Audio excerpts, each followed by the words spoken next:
escorted tonight by Chris and Randy. Aiden has been named to the Ozark All-Conference football team and has earned 3 football letters. He's also a member of our track team that participates in FFA.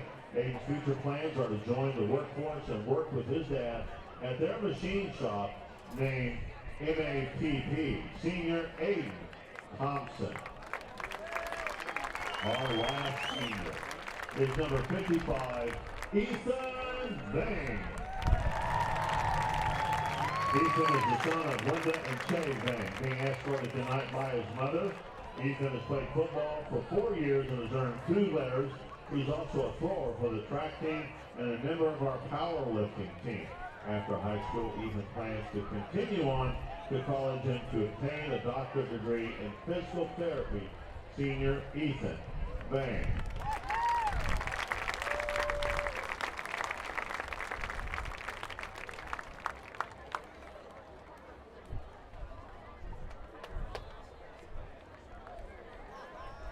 Please know Coach Jasper and the Joplin High School football staff would like to once again thank all of our seniors and their families for their contributions to our program.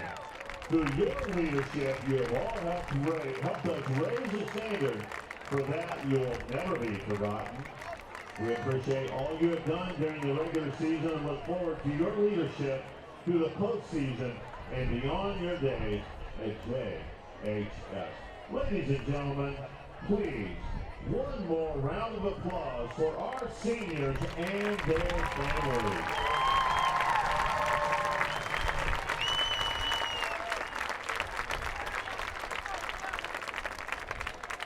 And now, coming to the tunnel, let's welcome all of our Joplin High School football Eagles!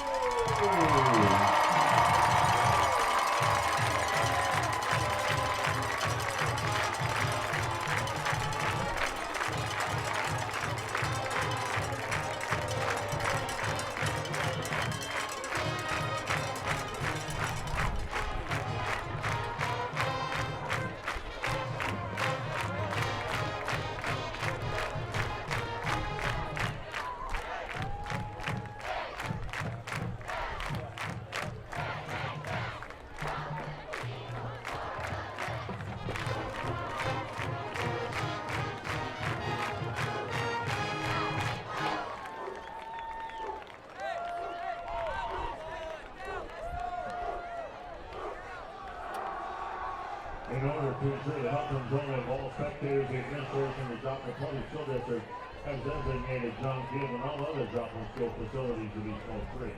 We ask that all spectators abide by this policy and hope everyone enjoys tonight's contest.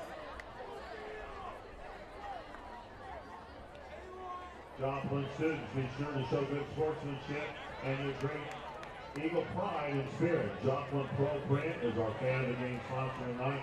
They're looking for one student whose Eagle spirit and sportsmanship stands out among the rest. They will be awarded a limited edition fan of the game t-shirt to that student at halftime.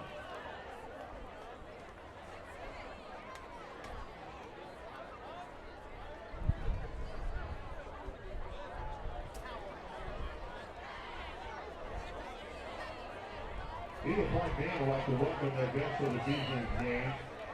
The 8th grade band and color guard students from North, South, and East will be participating in the pre-game parade and playing with the band throughout the game. Please note that the Joplin High School Band will be performing their entire competition show on the field immediately after the conclusion of the game. We invite you to stay seated to watch the performance and ask that all fans stay off the field after the game. Joplin School Buildings and Ground staff would ask you to please help us keep John Stadium clean and beautiful by placing all your trash in an appropriate receptacle as you exit the stadium.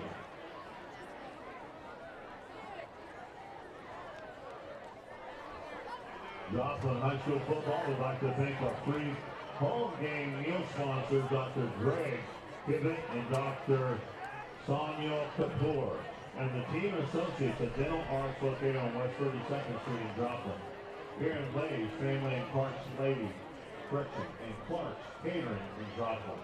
We'd also like to thank Fastenal for their contribution of bottled water for every meal this season, and Forest Park Church in Joplin for providing tonight's sack lunches.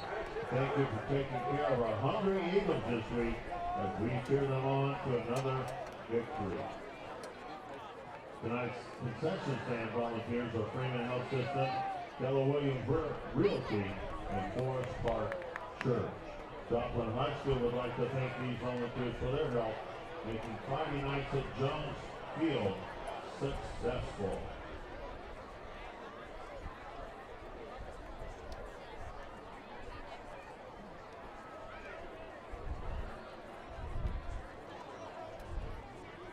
This game is being broadcast by the students of JHS. To view this game live or to share it with friends and family, visit facebook.com JHS Joplin, or view it on your youtube.com, search for JHS. Joplin schools and coaches and athletes would like to thank Freeman Sports Medicine for providing free physicals and sponsorship of many Joplin athletic events. Thank you also to Dr. Rob Lorant and Edwin Wangi, Joplin High School trainers Tracy Saunders and Megan Carter for your sideline coverage. Thank you, Freeman, for your continued support of Joplin athletics.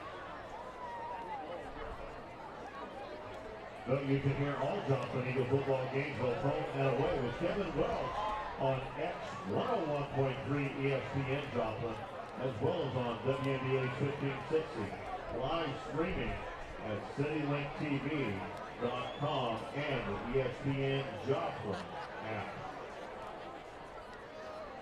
Anticipated starters for tonight's game include at center, 6'2", 248-pound junior number 75, Jaden Withrow. Left guard, 6'5", 250-pound junior number 77, Maurice Auberry. Left tackle, 6'2", 245-pound junior number 54, Dylan Weimer. Right guard, 5'10", 253-pound senior number 67, Tyler Harriman. Right tackle, 6'5", 263-pound junior number 78, Tyler Smith. As a receiver, 6'1", 181-pound sophomore number 1, Zach Westmoreland. Receiver, 6', 165-pound junior number 4, James Molman. Receiver, 5'9", 159-pound senior number 11, Spencer Cornett. Also at receiver, 6', 174-pound junior number 17, Jake Flowers. Running back, 6', 190-pound junior number 20, Isaiah Davis.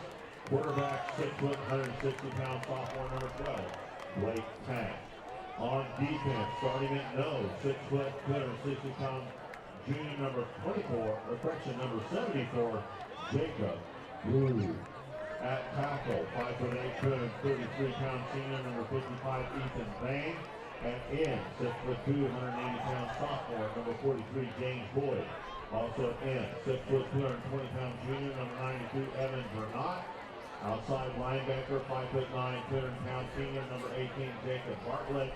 Outside linebacker, 5'11", 198-pound junior number 21, Nick Lewis. Middle linebacker, 6'1", 193-pound junior number 19, Luke Keno.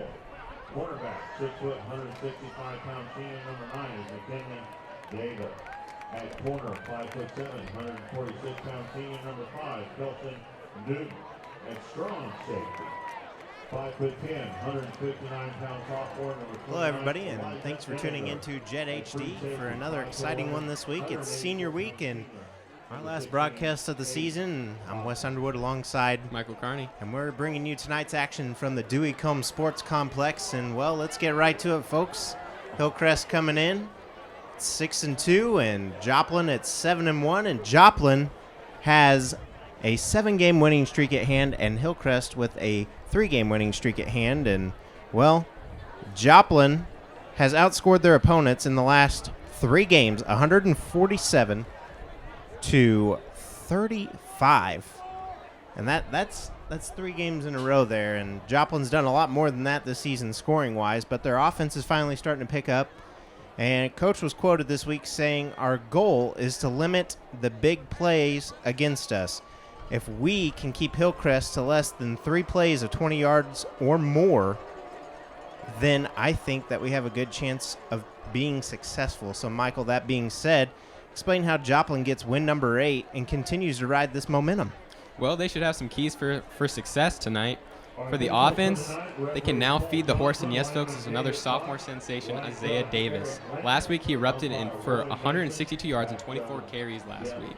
Not to mention the eruption of other 2 sophomores, quarterback Blake Tash, who went 17 for 23 for 214 yards and 2 touchdowns, and Zach Westmoreland, who had 104 receiving yards and 5 total touchdowns on the evening.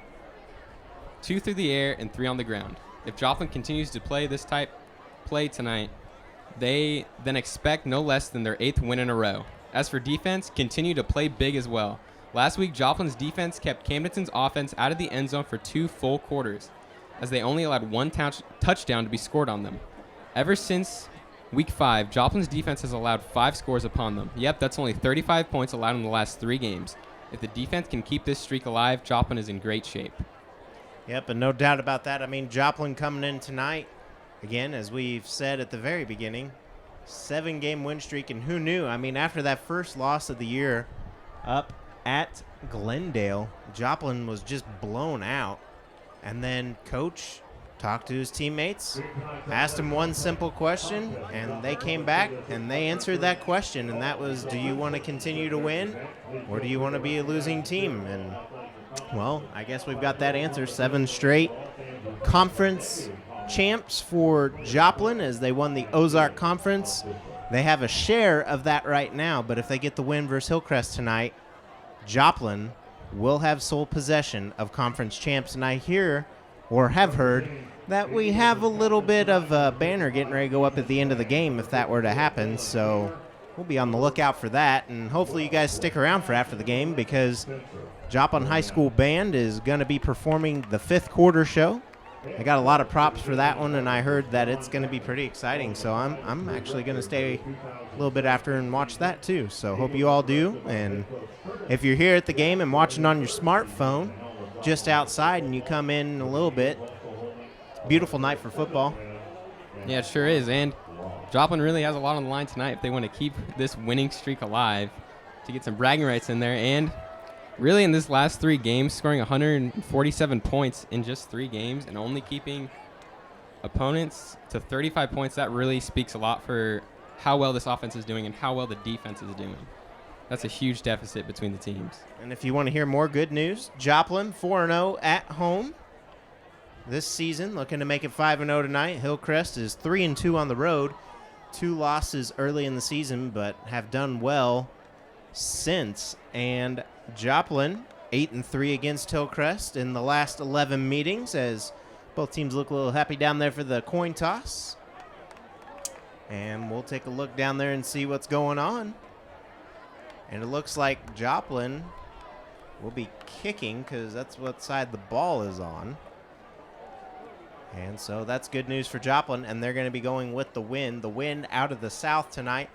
Gusts bringing in some more rain, as we had last week as well. So tonight's kicker's going to have some struggle, and the past game, they're probably going to have some struggle too, unless they're going with that wind. So down there, they're going to be facing some tough tasks at hand. But going back to the good news about the team, 17 seniors. Yeah, you're going to miss those guys next year. The leadership that they bring and the seniority that they have in that locker room. They've been through all the woes over the past few years, and these are the guys Coach Jasper came to when they were sophomores. And, well, speaking of sophomores, 34 sophomores coming up, and this is Coach Jasper's 3rd year at the helm of the Eagles, and he hosts a 19-7 record for the Eagles. And overall, let's go ahead, starting back at Westram, Michael, what was his record there? Well, his record there was 76-24 from 2007 to 2014. In an 8-year span, that's a very impressive record, definitely. Oh, yeah, and he had, believe, 5 conference championships, 1 state appearance before he came to Joplin in 2014. We'll have more facts about Coach Jasper tonight. We're going to get to know him very well as he's secured his seat here at the helm of Joplin, as He's had 2 7-win seasons here. And if you see the pink smoke and blue smoke there, it's senior night, and they blew off some, well, powder there. An interesting display right there, throwing up some smoke. To get this game started, definitely a big impact. As we see the Joplin Eagles defense getting on the field. Yep, and that defense is without Travis Steerwalt tonight.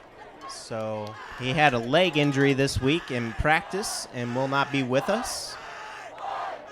And another big name for the Eagles out tonight, but last week we found out that Isaiah Davis is going to be okay at that position as the sophomore, leading the group. And, well, Blake Ellis is out tonight, so. Yeah, what Isaiah Davis really stepped up into that running back role. As we said, he had 162 yards for 24 carries last week. 150 yards plus in one game for running back is very impressive. So the Eagles definitely want to see another performance like that from him today. Hillcrest doesn't want to see that, but their defense, not too much to brag about, but this offense has been fairly well. I mean, averaging about 400 yards a game, just about as much as Joplin. Yeah, for sure. Just defensive woes. Well, if Joplin's defense plays anything like they did last week, they'll be able to cover any way Hillcrest throws their offense at them, whether they run the ball or pass it, because last week the defensive line stopped every run that came their way, and the coverage was phenomenal last week. So indeed it was. And so far on this drive, Hillcrest hasn't really been going anywhere. Facing about a 3rd and 7 right now. So gonna start this question off here after this play, and good catch there by number 6, and that will be a first down for Tim Washington. That'll be enough for a first down. So about a 15-yard gain there. And that's what Joplin does not want to allow. Joplin wants to keep them below 3 gains like that. Yes, that was under 20 yards, but 15 is enough for the first down. You don't want to give up more than 3. Yeah, that's true. Let the guy get open right down the middle of the field. That's just something you definitely don't want to see. These linebackers need to watch where their coverage is going or who's got him on man coverage. But we see a screen pass to the right side or the left side. He's going to break these tackles and get first down. And that's going to be number 2, I believe, Josh Powell. Yep. So that would be a gain of 16 for Josh Powell, and 2 big plays for Hillcrest. Again, they are not shy when it comes to the offensive side of the ball. Go ahead and ask you this question here, Michael. Look at it here. Which is more impressive, Joplin's 7-game winning streak or Waynesville 0-19 as we exit out of the Ozark Conference? 0-19. Well, I definitely wouldn't call that impressive.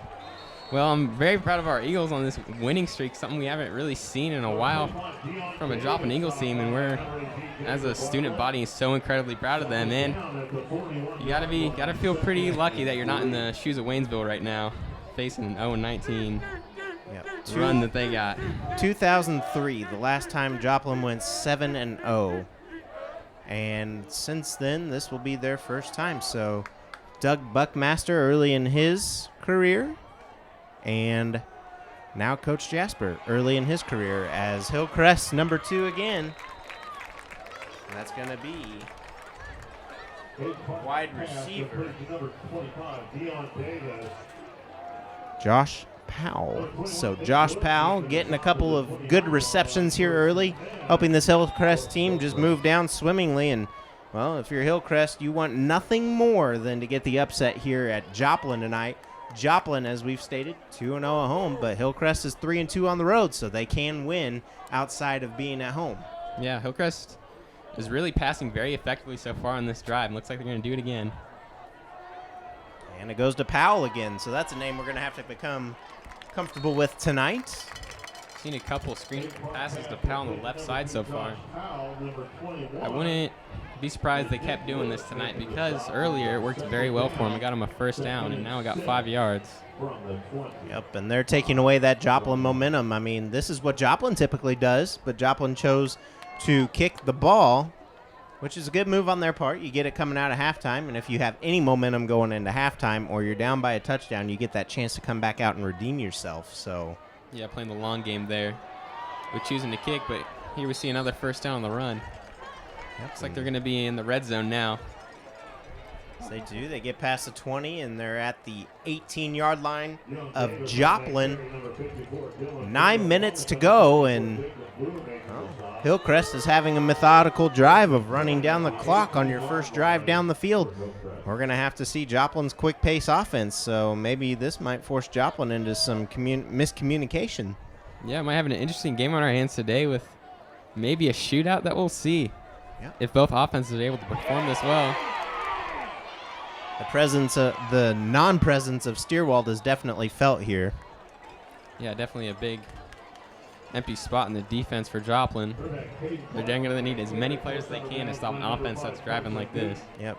Your 6'4", 261-pound defensive lineman definitely not in there putting pressure on the quarterback tonight. That leaves it on the senior, Ethan Vang. He's a tad bit shorter, but he is strong, and, well, he'll have to step it up here on senior night. Yep, he sure is strong. We've seen him make a lot of tackles this season, so I wouldn't be too worried about this defensive line. Another pass going back behind the line to Powell. Powell's going to break free, and touchdown Hillcrest. We'll see. Will he be just short? Seems like it's up in the air. It looked like a touchdown from up here, but it looks like they're going to mark it at the 1-yard line. Indeed, that knee, I guess, went down at the 1-yard line. From up here, it looked like he got that extra push with his elbow. Yeah. I guess the judge had the opposite view from his backside, so he didn't really get to see the ball across the plane. Fortunately, we don't have the luxury of or I guess fortunately we don't have the luxury of replays, but I guess they're going to try to push it in here. Very true, and they get in easily. Smooth as butter, and there we go. Joplin trails 6-0.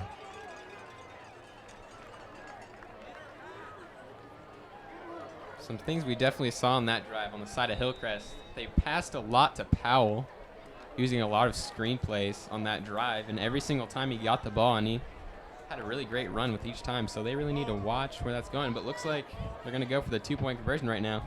Spread receiver formation here. No good, so it stays 6-0.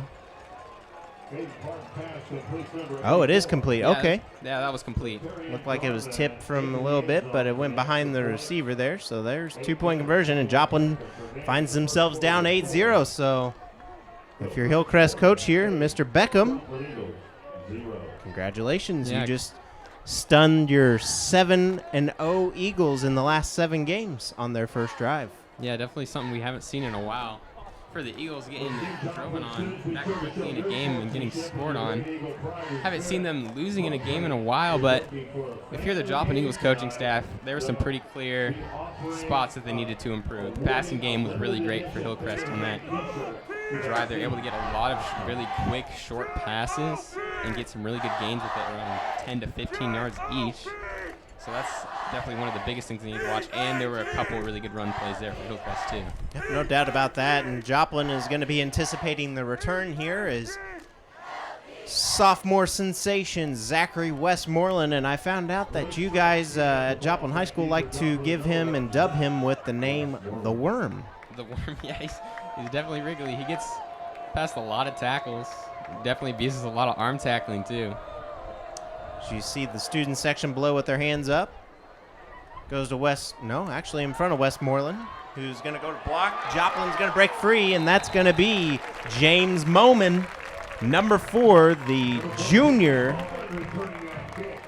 So good return by James Moman, who's got a little bit of speed as well. Yeah, some great field position for the Eagles to start their offensive drive. We'll see how they're able to bounce back versus Hillcrest's first drive, and if they can have that same tenacity that Hillcrest had on theirs. Up and going with the wind right now. You really hope that Tash is going to air it out. He looks like he's going to air it out, but you never know with the running back. There we go. So it goes off to Davis. Oh. Another sophomore sensation breaking free to get a gain of 6 on the play. They may mark him just a bit shy of that. Nice stiff arm he had going along the left side. I'm not surprised with the first play is Isaiah Davis, considering how much production he had last week. So I wouldn't be surprised if they kept running it to him today. 8 minutes, 11 seconds to go here in the first quarter. Joplin trails 8-0 for the first time in a while, and Tash airs it out. It's going to Westmoreland, just out of the reach of Westmoreland as he got fingertips on that one. So that will bring up a 3rd and 5, as I believe the scoreboard is not keeping up here, so we're a little behind, but brings up a 3rd and 5, and they have it as 3rd and 10. Offsides on the defense, so that's going to bring up a 1st down for Joplin. Yeah, that's something we saw last week, them getting the jump count on the defense and getting those easy yards. And, yeah, it looks like that's probably going to be a 1st down, considering it's a 5-yard penalty. Yep, a little bit of friendly fire from the offense, or excuse me, from the fans of the defense here. Fans are actually playing defense right now instead of Hillcrest because they're shouting down there, "You can't do that." So. You can't do that. Well, they can, and they got the 1st down. Yep, the fans are staying onside, and the defense is not. So fans are doing much better. Yep. That goes out to senior Spencer Cornett. He'll get about a gain of 5 or 6 there. We'll see where they spot that. Good catch for Cornett. Senior night here, and he's one that's been pretty in the spotlight lately for Joplin. Last week he had about almost close to 95 yards. Yeah, one of the best weapons they have on the receiving side of the ball. There's the big man, Isaiah Davis, punching it up for the 1st down. Easy 1st down there, quick pass and quick run. Something we saw a couple plays ago, they threw a long bomb down to Westmoreland. And if you watched last week, you would have saw that they did that a ton last week. And a lot of their points came from those. So I'm excited to see how much they do it this week, because last week it was very effective. Yes, and he almost got it a couple plays ago. There he goes again. Look how big he is compared to those guys, and he's a sophomore. They just can't bring him down. That's his 2nd strong stiff arm we've seen that game, just throwing him down. It took about 3 players to bring him down, especially at the start of a game. A running back with a lot of energy, so they're going to want to use him as much as they can in this 1st half. Yep, and I believe Joplin's trying to score fast, but they've actually wasted a couple minutes off the clock here now too. So the clock down to 7 minutes here in the 1st quarter, and that goes to Westmoreland. That will be just short of the 1st down. Might have the 1st down. Forward progress there. He got tackled behind, and they do move the chains. So Joplin gets the 1st down. Good job, Zach Westmoreland. Yep. Some really easy yards that Joplin's been getting, just little dump passes and little runs to Isaiah Davis, just really letting the players chug through with the ball, because it's always working, because as you can see there, Joplin runners are very hard to bring down. They just keep going. Yep, no doubt about that.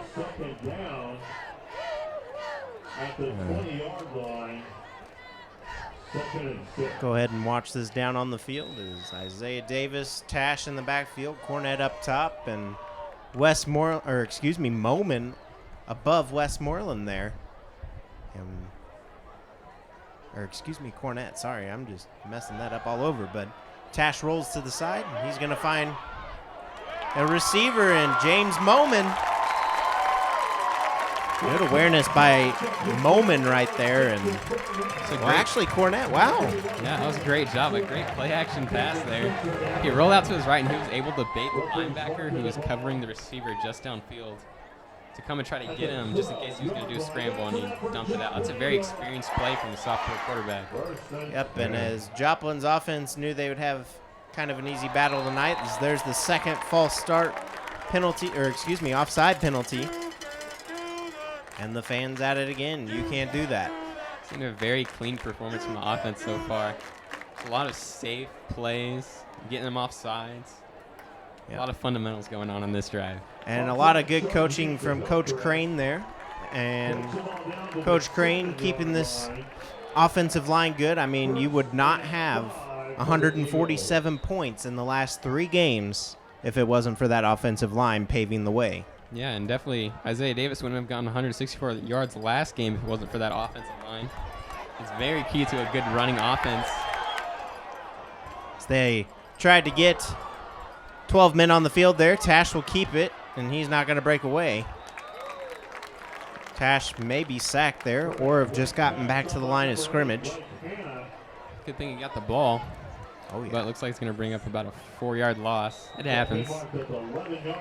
Bring up a 2nd and 9 instead of a 2nd and 5.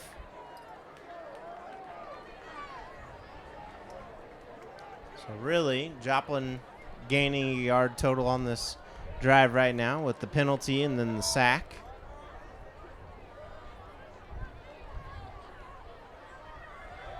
Landed into Isaiah Davis, and he'll walk right in. Touchdown, Joplin. Easy run for Isaiah Davis right up the middle. His offensive line gave him a huge hole. He barely got touched by the Hillcrest defenders there. That was an easy run, and really it's a great example of how well the Eagles' offense has been doing on this drive with running the ball. He just powers through every single time with some great offensive help.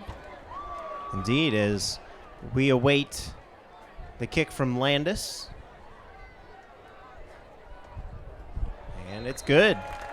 Joplin makes it a 1-point possession, or excuse me, a 1-point game, and essentially a 1-possession game. So,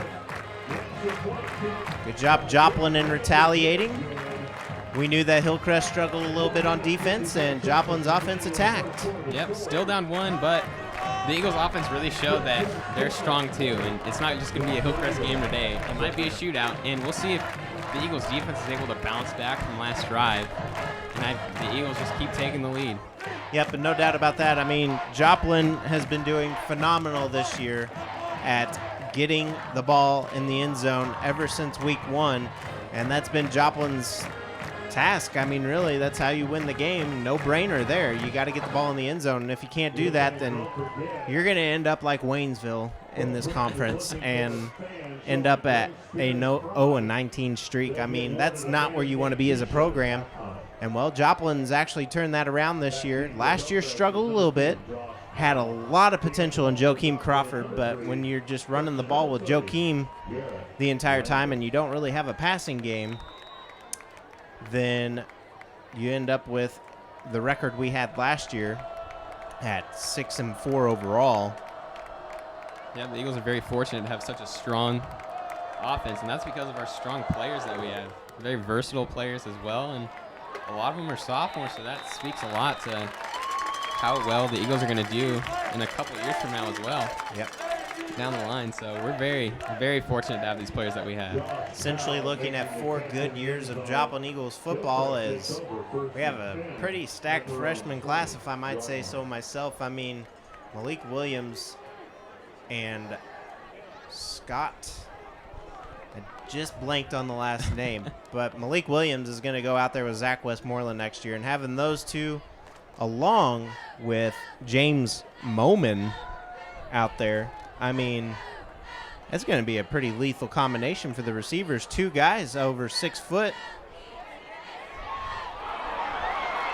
And there goes Powell. Powell's in the freedom. He's going, oh, he cuts across and gets tackled. Not a smart move there by Powell. Nope, he decides to cut it to the middle of the field, and that's where he lost his touchdown opportunity, but there you go.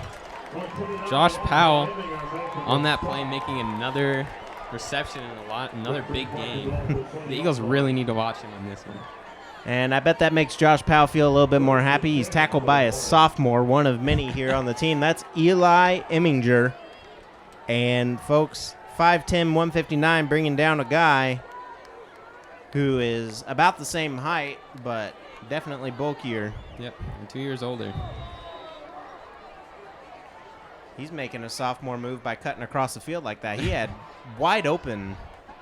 Yeah, he really had some daylight there.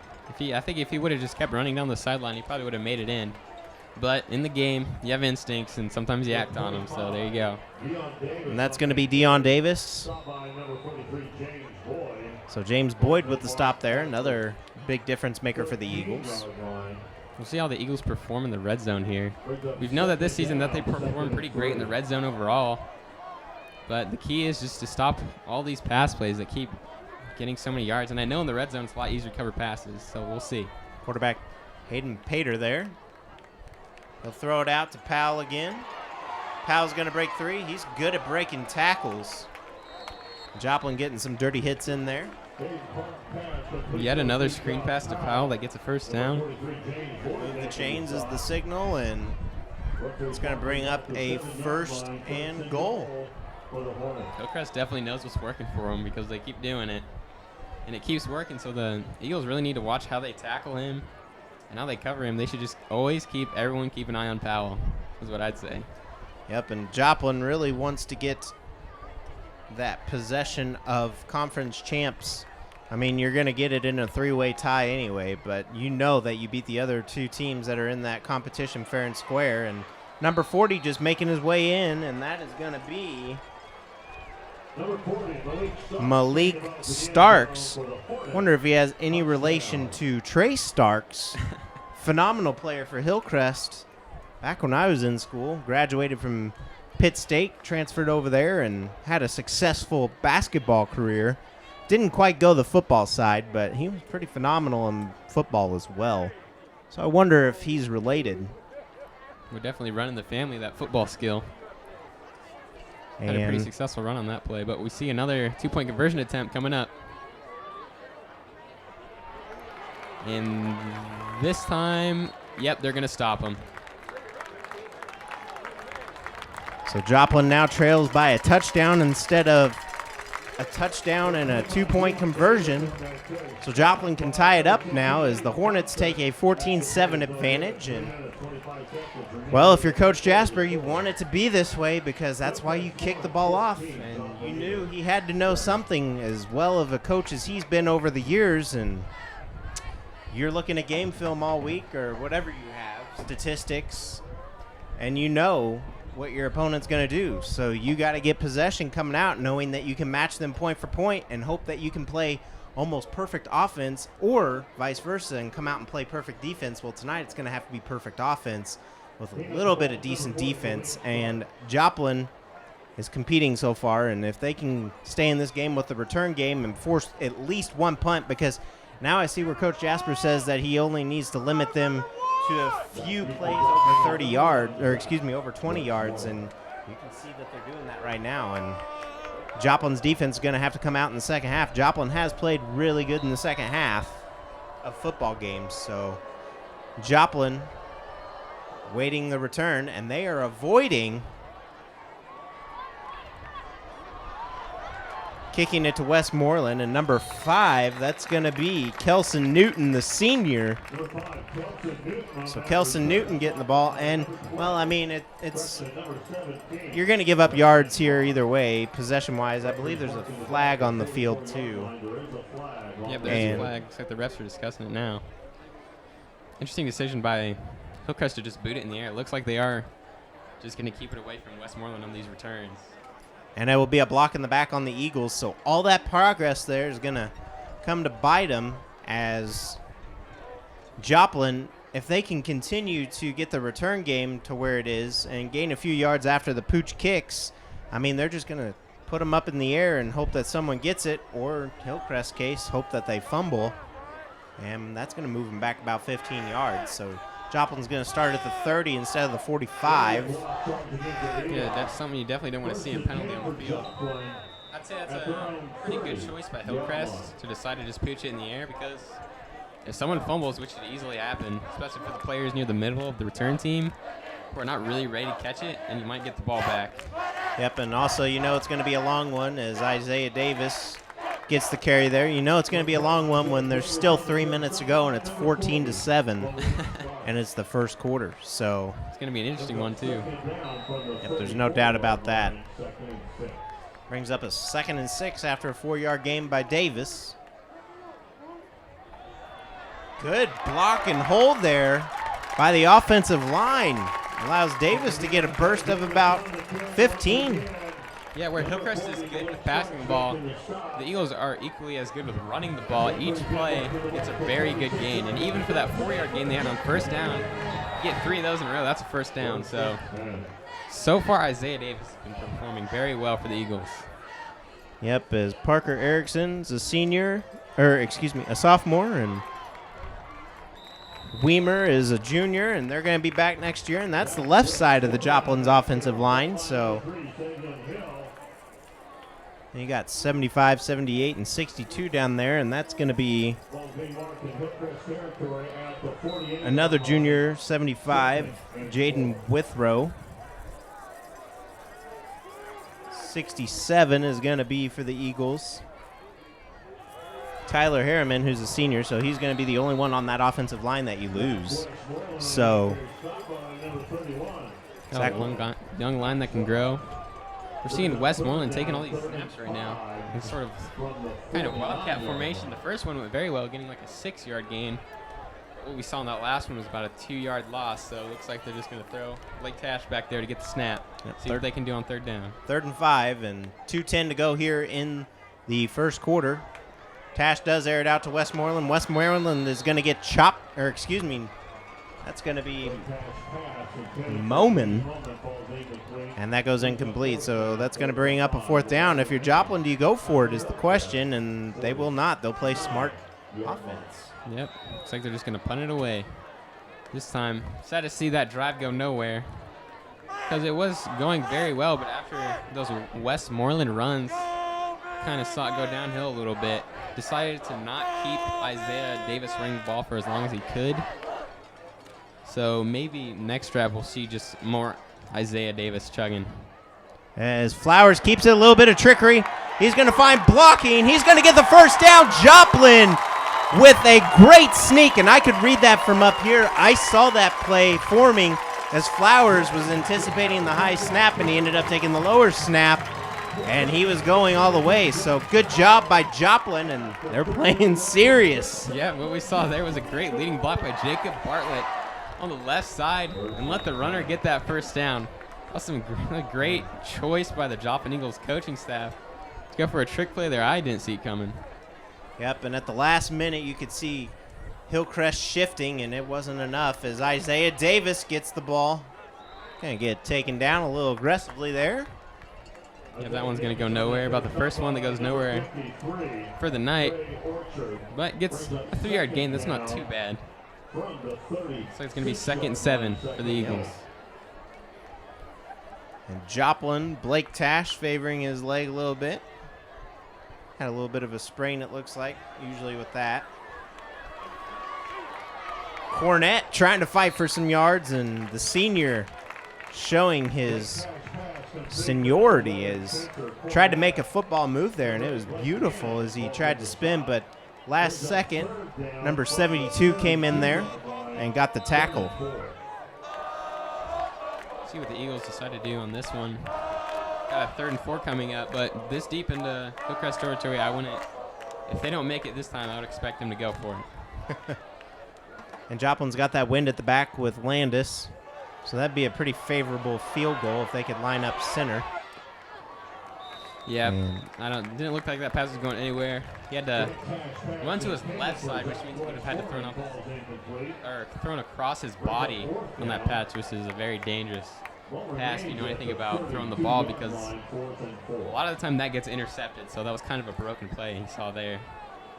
Brings up a 4th and 4, and Joplin's keeping the offensive unit on the field and maybe looking to get that false start.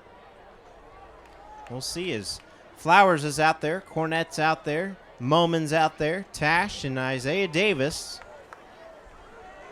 So we'll see how this goes.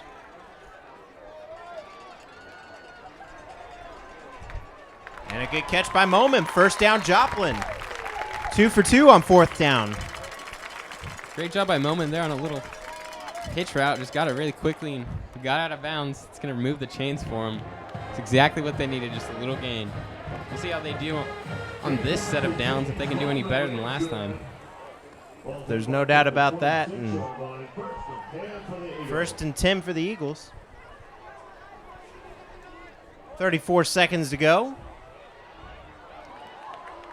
Tash will get out of bounds there. Brings up 28 seconds on the clock, and Tash just a short of the first down.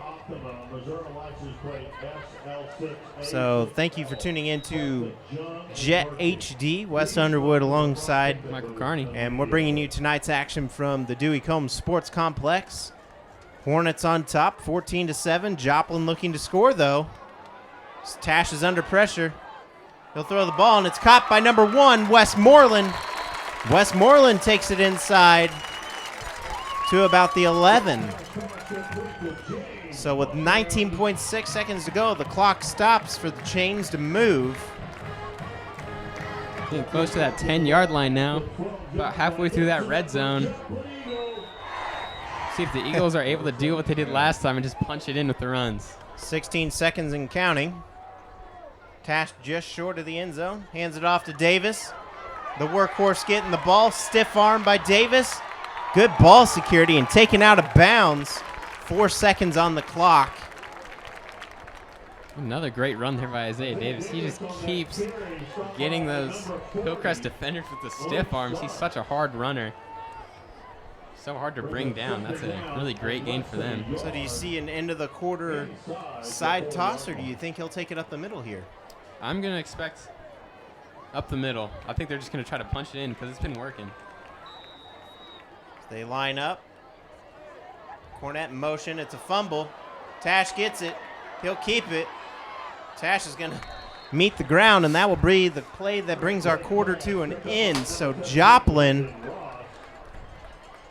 is now going to be on top. Or, excuse me, now going to be below. It's 14-7 going into the second quarter. Not too dangerous, though. They're just facing a third down in the red zone. But I think that's the second broken snap we've seen so far, but and we'll go ahead and take this time to bring in TJ Britton, currently an MMA fighter. Yes, sir. How you doing, big man? Good, how are you? Oh, man, busy and blessed. Can't complain. Happy to be here, man, on a Good Friday Night Out. Man, look at this crowd. Yeah. This is amazing, man. This is amazing. It is indeed, and you got some big news coming up for tomorrow night. Joplin, well, his brother right now plays for the Eagles, and he's the kicker. Grant Landis is going to be throwing a concert, and I guess your MMA fight kind of went down the tube there a little bit. Absolutely. The promoter had to cancel due to personal reasons, and we're definitely praying for him and his family. And but the show must go on, and so Missouri Southern was very gracious to contact us and said, hey, what can we do to help this benefit for Darren Moore? Darren Moore was a trainer of mine at Missouri Southern. Meant a lot to me. He was more than a trainer, like an uncle, like a big brother. Yeah. And so I called Grant Landis, and I said, hey, big man, what can you do? He said, man, I'm game for whatever. He said, I said, just what about a free concert, just for the community? Yeah. You know, I believe in just giving back to the community, and he said, absolutely, no hesitation. And so we got him along with Consumed by Fire, which they just got off tour in New Mexico. They're actually driving through tonight to be here tomorrow. Wow. So we are excited, man. We're excited for a good night. I don't get to fight, but I get to enjoy the night. So. And what's been your involvement with these guys here, football-wise, basketball-wise, helping out around the community? I'm one of the directors at Victory Men's Sports Complex. Touchdown there by the Eagles, by the way. Attaboy. I tell you, man, the community needs this. This is amazing. Look at the crowd. The people are excited. Joplin is excited for this football team, and definitely should be. Good group of young men. You know, I saw a few of them at the mall, and they're, how you doing? Yes, sir. No, sir. And they, a good way to represent the Eagles on their chest when they were talking to me. So I was pretty impressed with it. Coach a lot of these boys in basketball.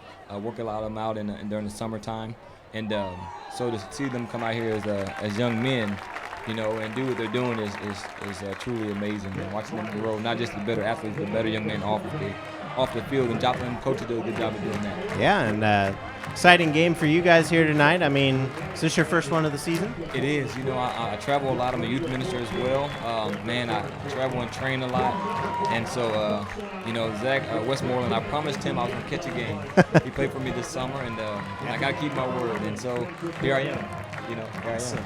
And I'm sure he's glad you're here, and you'll probably get that at the end of the game kind of bro hug, So get out there and see Zach Westmoreland as we show him a lot of love up here. He's a sophomore who works, and he's going to do great things. Absolutely. They got a great young bunch, and the seniors are leading them as well. It's exciting. I definitely keep up with them. I watch you guys to keep up when I'm on the road and stuff like that. I really do, and I appreciate it. And I'm excited for our community. I'm excited for Joplin. This is a huge game tonight. Yes, huge game tonight. Great team they're playing against, and it's 14-14 in the second quarter. So sole possession of Ozark Conference champs. Right now, it's a three-way tie if we lose. So definitely want to take sole possession of that. As Joplin kind of gives a little pooch kick of their own, so their return game can't get anywhere. So. But we'll let you get back down there and watch some football. And thanks for joining us up here. And hope everything goes well tomorrow. Hopefully see you. Thank you. I like this. Hey, if you guys get a chance, come in. It's going to be at Taylor Auditorium in Missouri Southern. Doors open up at 5:30. Show starts at 6 o'clock. It's going to be an awesome free show. Donations only, so free show. Come out.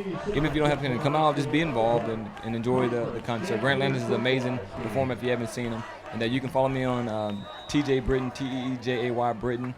Bad News Britain on Facebook, and hey, go Eagles. Yep, go Eagles indeed. And take it back down to the field here is Joplin coming out on defense. And with 11:50 to go, finally a pass incomplete to Powell. And man, that was a rocket. Yeah, I saw that one. That was a great pass by the Eagles, tying it up. We got a game on our hands. Indeed we do, and TJ, another one to come in and attest to Coach Jasper's work method and how he gets these players to go around. And Joplin, I mean, phenomenal athletes coming up in the system, and they're going to be great teams in the future to come and years down the road, and that's what you want to see is another incomplete pass. So Joplin's defense finally putting some pressure. Yep, doing what they need to stop the passes, which have been so strong for Hillcrest so far. See a lot of momentum from this last touchdown for the Eagles. This defense really has their head in the game right now on a 3rd and 10. Indeed, and it's 14-14 second quarter. Wes Underwood alongside Michael Carney. And we're bringing you tonight's action from the Dewey Combs Sports Complex. 11:42 to go as 2 incomplete passes in a row for the Hornets. As he rolls back and Joplin's defense putting some pressure on him, looking for the sack. He'll get it away. Is it caught in bounds? Looks like it was, yep. Just gets it to the edge there. There's a lot of pressure on him, but he rolled out and got it. And number 2, Josh Powell, looking like he's thinking it's his senior night tonight. Yeah. Ran that one like an NFL wide receiver, making the catch on the sideline. Yeah, it was beautiful. Got to admit, that was pretty impressive by the quarterback to roll out and throw a pass like that across his body.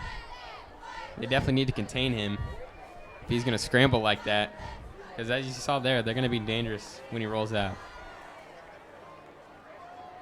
Indeed, and another pass out to the side, and he's going to get a lot of work tonight. He's looking like the only receiver on duty. Yeah, he's definitely, dude, the offense is using so much so far. It's like a Christian McCaffrey on the Panthers. Oh, yeah. For Hillcrest. They just keep giving him the ball. We'll see how he's able to handle that as the game goes on, if he's able to keep up the energy, because they're really using him as like their primary weapon. Yep. It's 11 minutes to go here in the second quarter, and Joplin's defense looking a little winded right now. They sure are, but if you know anything about Joplin, they can really play a long game. Yep, it's all about that second half and keeping up with them in the first half. So I think as long as Joplin sticks on, they're going to go ahead and take that lead in the second half and then break away with it. Yeah, and our offense is so strong that we can keep up. And if we ever see Hillcrest slip up on any of their drives, not getting it, the Eagles can definitely, if they keep up like they have, just get the lead. So I'm sure we all have faith in our Eagles offense to keep it scoring. Got some good action going on here tonight, and well, let's go ahead and get a little trivia going. Oh, we got some time here. So to date, for Joplin, who has thrown for the most yards in one game? And this is since 2002. So if you're on Facebook or Twitter or you're watching it on YouTube through Facebook and everything, if you want to answer that, and I know the answer and get that back to you. His number 1 counterpart, wide receiver Dayton Whitehead, who caught for 385 yards of this guy's total yards in that game. We'll get you those stats here probably after halftime. So if you want to chime in on Facebook, and do you think you have any idea of who it is? Or well, if the pool starts at 2002, that's when I was 3 years old, so we'll see if I'm able to remember any of those guys, but we'll see. Well, it's more recent than you think. Mm-hmm. So it's actually within a few years of your high school career. Yeah, I have an idea in my mind of who that's going to be. But we'll see if any of you guys are able to figure that out and put it in the comments for us. It's the yellow flag makes a return. See who this is on. And looking to be on Hillcrest as they're walking back. Yep. And Hillcrest looks a little confused on the sideline there. As you can see, the coach. That coach doesn't know what's going on. Yeah, what's going on?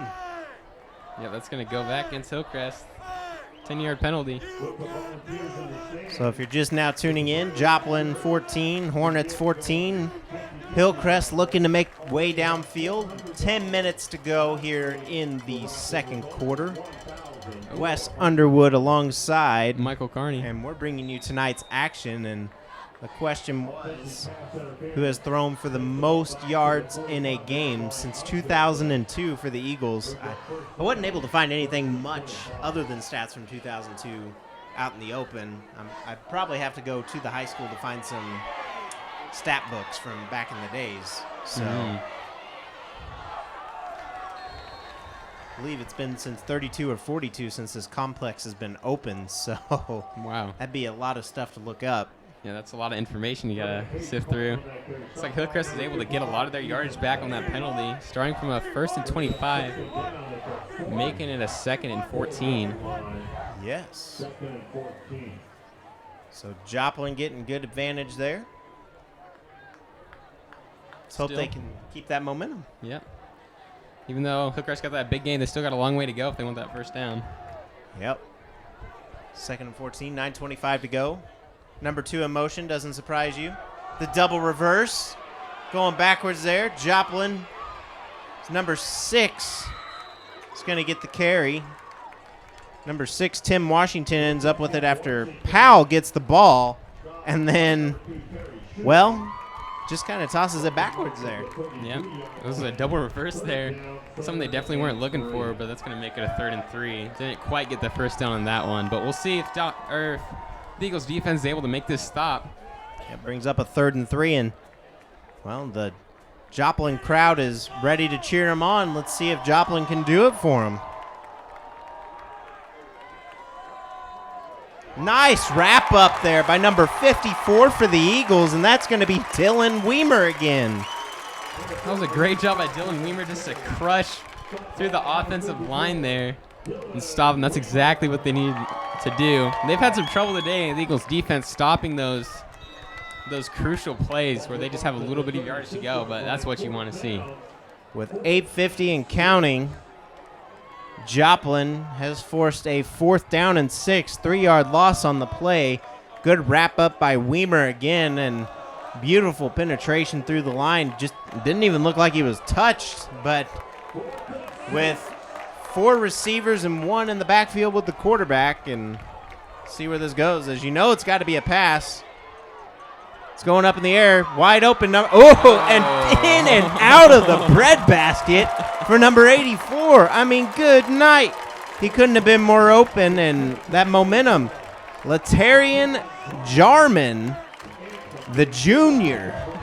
That was very sad for Jarman personally, I'm sure. He really beat the cornerback there. Oh, yes, he Joplin did. Eagles coverage, but you got to make that catch if you want the touchdown. Big momentum shift for Joplin here. That's what you want, forcing a 4 and out. Joplin's momentum going to carry him on to the offensive side of the ball, which has not been stopped yet. Yeah, and we'll see if they're able to gain a lead for the first time tonight.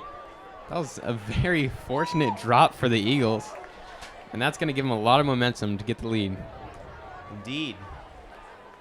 Tash hands it off to none other than Davis. Davis initially going to be stopped. Stiff arms again. He's just going to shake his defenders off and gain 3 from nothing. He's in beast mode right now, looking like Marshawn Lynch out there with 2 stiff arms in a row. Old Marshawn Lynch at that, not new Marshawn Lynch. Just general beast mode going on, but and Isaiah Davis is so hard to bring down. Some brutal stiff arms we just saw. He is a big 240. Solid.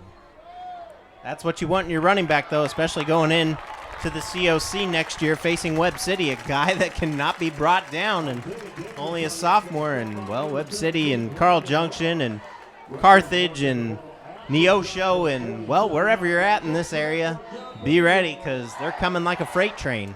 And they sure are. Isaiah Davis is also showing a lot of versatility on how he's able to break tackles. Pretty nimble, too. He can really juke. And a good backward lateral to Davis. Davis is going to find some room. He may get another first down, and he does. 2 first downs in a row for Isaiah Davis. That's amazing production that you're seeing. Looks like if he keeps playing like this, we're going to see another huge rushing yard accumulation that he'll have by the end of the game, even more than he had last week at this rate. Yeah, and, I mean, you want to see him go for – well, that's going to be another question here tonight, so we'll talk about that later in the game, too.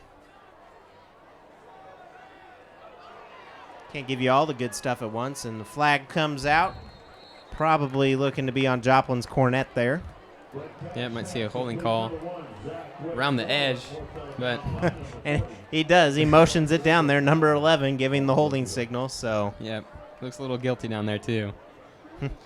Oh boy, is what his head movement looks like there, because he knows that he's going to get chewed out by coaches after this. Yep, some minor setback there. But good thing it's still going to be first down. What we saw from the Eagles on that last play is capitalizing on how well they've been running with Isaiah Davis, doing a quick play action screen. That would have been about a 5-yard gain without the penalty.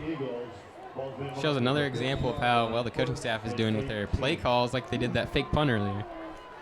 So that will be added on to the run. And another false start. So that's 3 false starts, or excuse me, offsides for Hillcrest, and they'll gain some of that yardage back. So that'll bring up a 1st and 13 now instead of 18.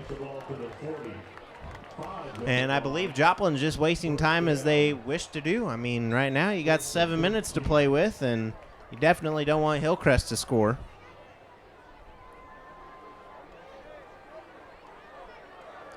Through the air, and that's to number 17, Flowers.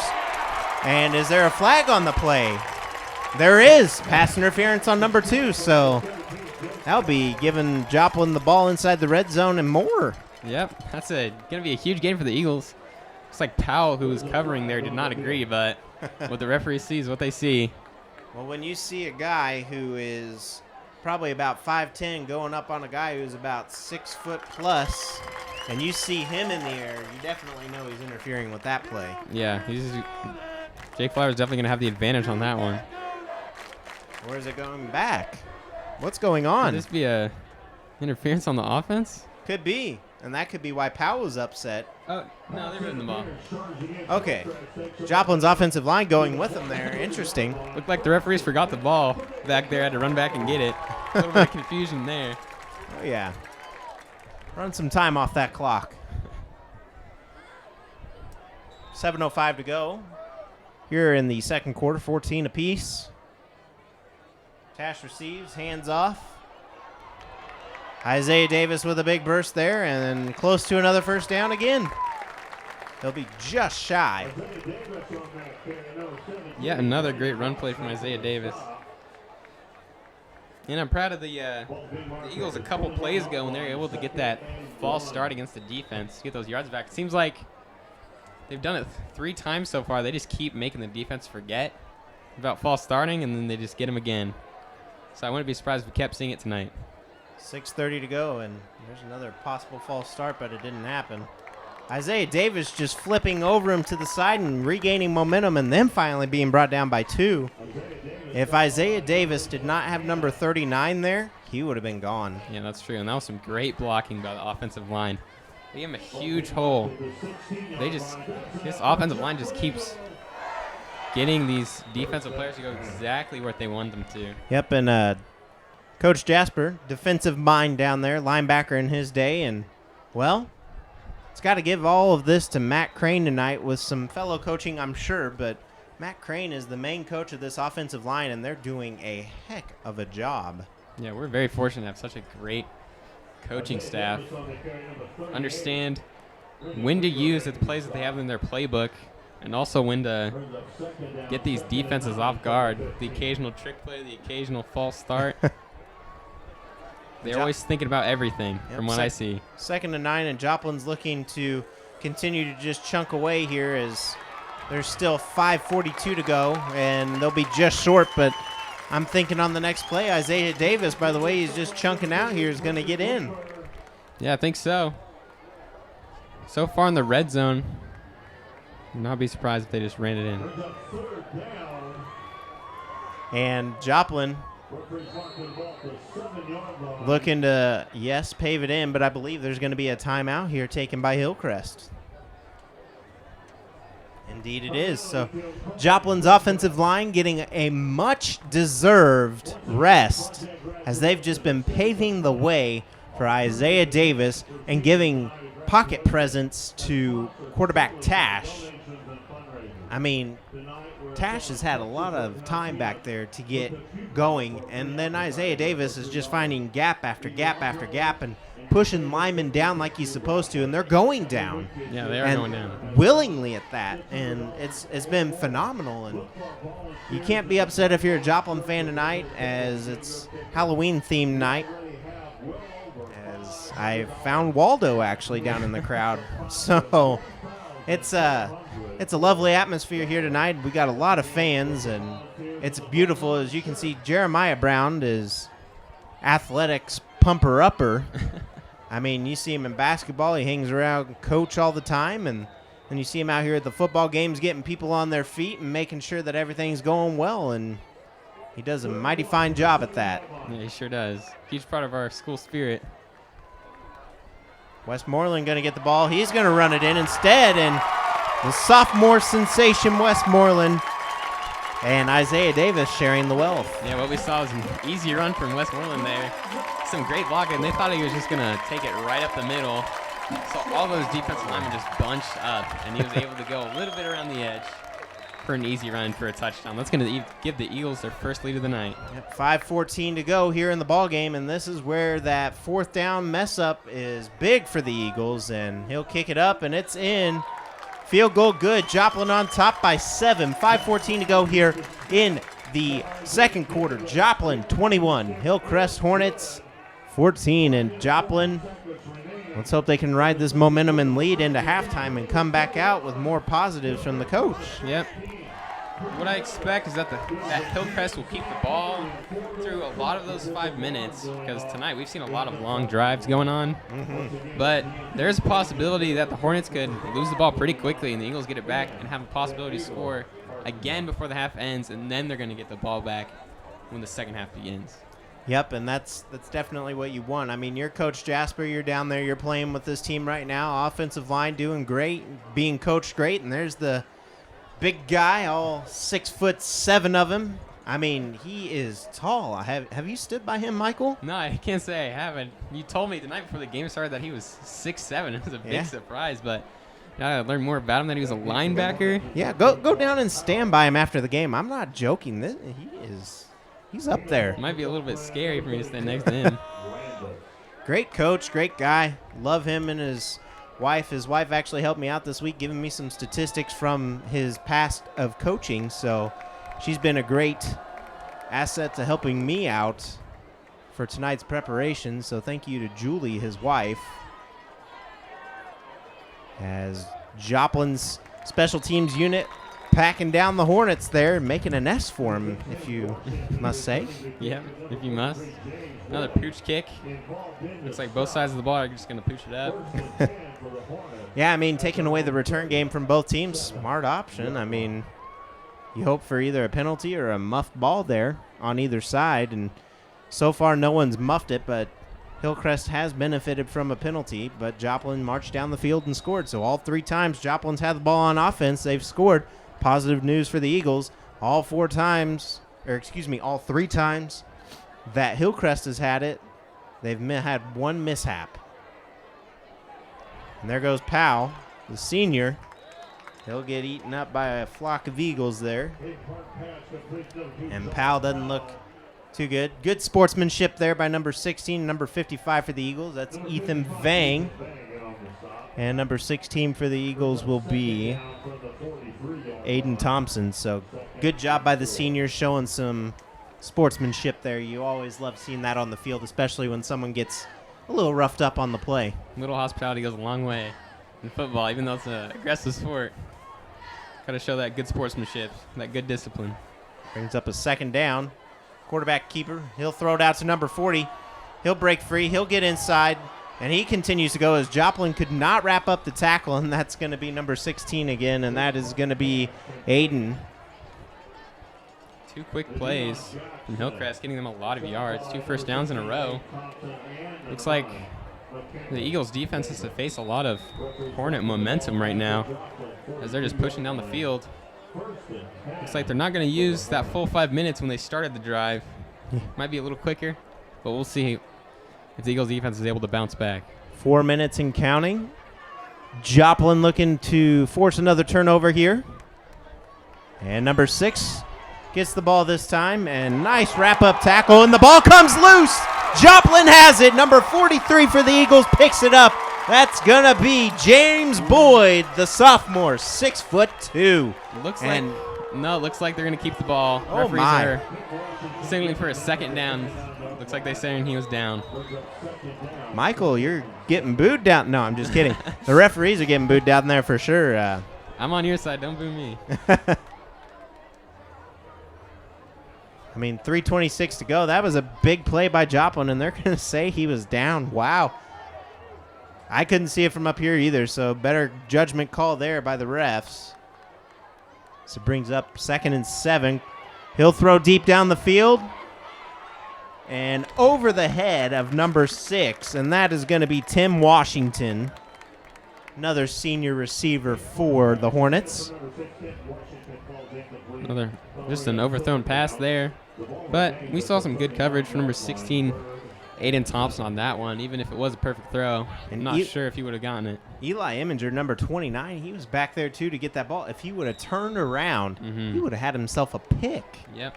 Would have been the turnover we deserved on this drive. Eli has 3 interceptions on the season. 1 coming last week here at home. Big interception that was. That just completely took the momentum out of Camdenton. Number 40 gets the ball again, and that's Washington. And he almost coughed it up there again as the ball bounced off the turf. Luckily, his knee was down. Yeah, it's going to bring up a first down for the Hornets as they're getting closer and closer to that red zone. On the 30-yard line now in Eagles territory. Yep, 3 minutes to go. As soon as the clock starts, indeed, and play clock at 22. Wes Underwood alongside Michael Carney here, and we're bringing you tonight's action from the Dewey Combs Sports Complex. 21-14 is your score. Eagles on top. Hornets looking to score, just sniffing the red zone. Interesting delivery. Now, question, was that a backwards pass there? Because that went to the side, not to the front. Looks like the refs are just going to say it was incomplete. Interesting. From this angle, it was up in the air, but so they're just going to keep it 2nd and 10 on the field.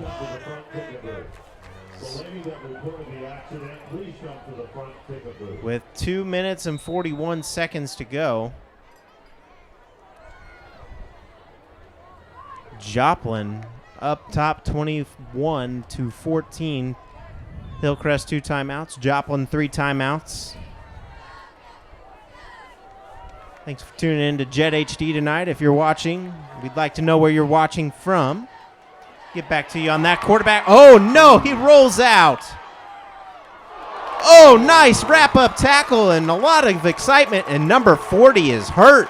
Washington's probably wondering where he's at right now. That was a great tackle by Elijah Eminger. Great fun. And when you have a nice wrap-up tackle, put the shoulder in him, and you have that speed, that's always a huge hit. Surprised he was able to keep the ball in his hands. Yeah, you would think he would go to the sideline for that one right now. Good 2nd down stop, bringing up the 3rd down. Joplin needs to play some lights-out defense here now. Joplin's defense looking tired. This has been a long drive. Ooh. This number 84 gets it inside the 10. He's going to march in. Touchdown, Hillcrest. And that's going to be number 84. And that will be Latarian Jarman. Looks like there's a holding call on the play, though. Yep. Wow. Yep, no touchdown for Hillcrest. Saw that pretty clearly when he was one of those defensive linemen got basically tackled at the line of scrimmage. It's a good thing you can see that from your vantage point. Mm-hmm. Yeah, I got the good view on my side of the booth. And as the referee picks up his flag and moving him back, and that's big for Joplin.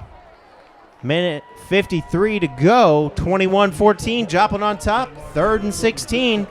A much harder third down now. Yep. You should see a pass play come out of them to make up all those lost yardage. So who do you think is going to? Your two seniors, number 2 or 6. That's what it's been tonight. Maybe a little bit of Washington, number 40. I'm expecting 2 on this one. He's attacking the other side of the field, and that's where he's going. And, evades the sack again. Willie, nope. We'll see where that goes. Overthrows his intended target as he had pressure everywhere he was going. Nearly sacked on that play by number 54, Dylan Weimer. Oh, yeah. He had so much pressure on him, that Hillcrest quarterback. He just had to chuck it down, and it was overthrown. That's going to make it 4th and long. Weimer playing like a senior tonight. He is a junior, 6'2" junior at that. Definitely gets in the vision of the quarterback there. And timeout by Hillcrest. Smart move by Hillcrest right now. Timeout indeed is what you need with, a minute 41 to go here, and you're trying to make this a tie ball game before halftime, but everything going right for the Joplin defense at the moment. You can't get much better than that. Yeah, that's definitely what you want to see. Eagles defense stopped them exactly when they needed to and how they needed to. Make this lead a little bit bigger when the Eagles come out of the first half with the ball. It's exactly what they wanted, to make this a little bit less of a shootout. Yeah, and folks, if you're at home watching this right now, it's just a short drive. If you're in the Joplin area, get over here and come watch these Eagles pull out the conference championship tonight. They're going for it. And if you can't make it, stay glued to your screen after halftime because it's going to be a heck of a game. Mm-hmm. We'll see what Hillcrest is able to do on 4th and long. On this one, expect a deep pass. Yeah, no doubt about that. 5 wide receivers set. He has nowhere to go again. He keeps running backwards. That's eventually going to get him in trouble. Almost picked off by the Eagles, and if number 5 had not been in the way there for number 29, that would have wound up right in his chest. Number 5, Kelson Newton, blocking the ball there from Elijah Eminger. And if you're Elijah Eminger right now, it's just, why were you in the way? Yeah, almost an interception there, but great job by the Eagles' coverage to bounce back from the beginning of this game and keep him from that first down. Now the Eagles are going to have a little bit of time maybe to get a score for the end of the half. Well, you got to bring your 2-minute offense into play, and you know what? You don't even have to do 2-minute offense. You got 3 timeouts. March it down the field and get that 2-touchdown lead. Might see some passes on this one, but I'm going to expect some runs to Isaiah Davis with those timeouts. Yep, no doubt. It's Moman in and out of the hands of Moman. Moman was wide open there. He had the sideline all to himself as Josh Powell was the only guy there. And Moman I favor in that one. Moman's really good at squeezing out of tackles. He's good at shaking them off and spinning. And if you can do that as a receiver, you're going to end up getting a lot of yards or be efficient at getting out of bounds. Late addition there. Number 50 coming in for Hillcrest. Doesn't matter. Cornett the senior and Joplin first down. They could get into field goal range here if all else fails and let Landis attempt as the clock stops every time the chain gang has to move. So, and just inside Hillcrest territory once again, Joplin's offense looking down. There it goes up to Moman. Moman interfered with a little bit, and I agree with Moman there. His body was turned, and the the defender did push him. We should see a flag on that one. That was a pretty clear pass interference on the side of the defense, but it's going to bring up 2nd and 10. As these fans are out there cheering on Jacob Boo. No, I'm just kidding again. They're angry at the refs again. They sure are. I can hear them all the way up here. That's 2 I've blamed on Joplin people tonight. Jacob Boo and you, Michael, so sorry about that. Tash keeper, and he's going to get leveled. And Tash might be feeling that one. He looks a little, Sandwich between two defensive players on that one. It's going to bring up a third down for the Eagles. Tash is down there. Saw a little blood on that right leg. He'll probably tape that up. And lit up is Westmoreland, the sophomore, by number 3, Savion Hill, the senior. So a little senior to sophomore love there, just saying, hey, welcome, and see ya never again. Because pretty much anything goes here in this game. That's true. And they aren't going to see each other after this year. Yep. 34 seconds to go. 21-14, Joplin on top. Joplin looking to ride that momentum of this last score into the half. And, well, Joplin doing good on all sides of the game tonight. I mean, special teams-wise, they're not letting them run back for a touchdown. Offensively, they're marching down the field, and this may be their first drive they don't score. All 3 previous to this, Joplin's marched down and got the score. And Joplin's defense has forced a turnover, or 2 turnovers at that. So Joplin playing good in all phases so far. Yep. It's definitely a good example just to show you how the Eagles have been able to score 147 points in these last 3 games. Every single drive so far, the Eagles have been marching down. On this 4th down, we'll see what they do. It's 168 now. 168 now, that's true. Oh.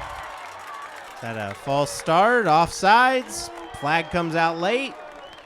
And the referees didn't know what was going on. It looks to be on number 77. False start on the offense.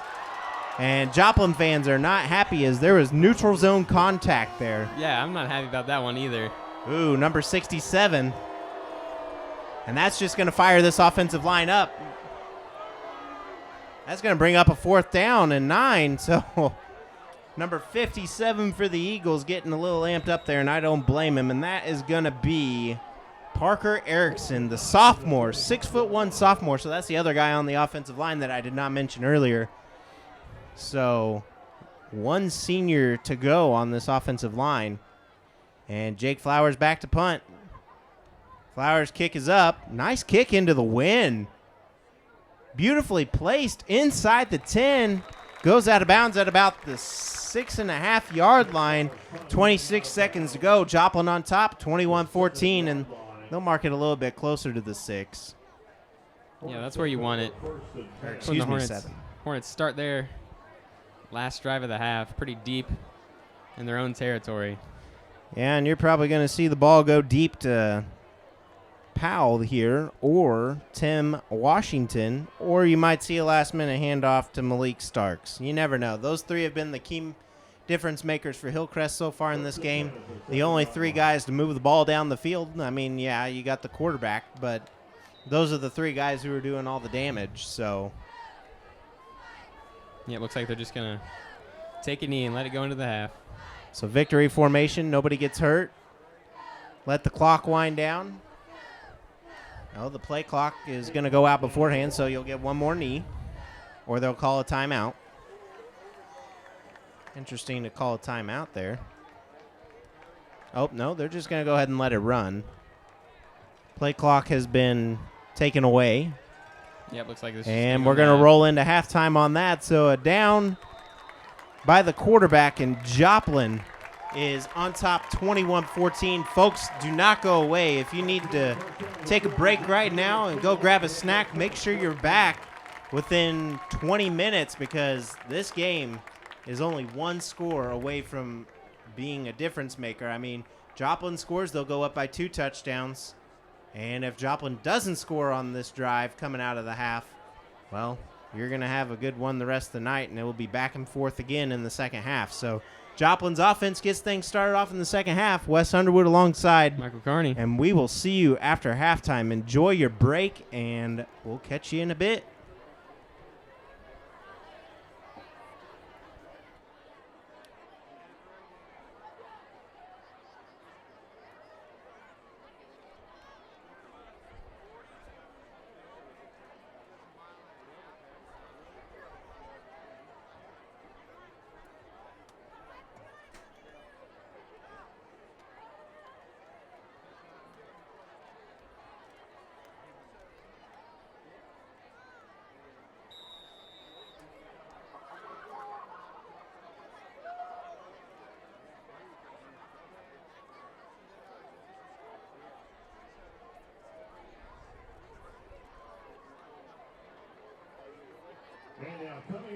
field, we have the Joplin Eagle Dance Team along with the girls that participated in the clinic that the dance team held last Saturday.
The Joplin High School Dance Team, along with dancers from Saturday's cheer clinic.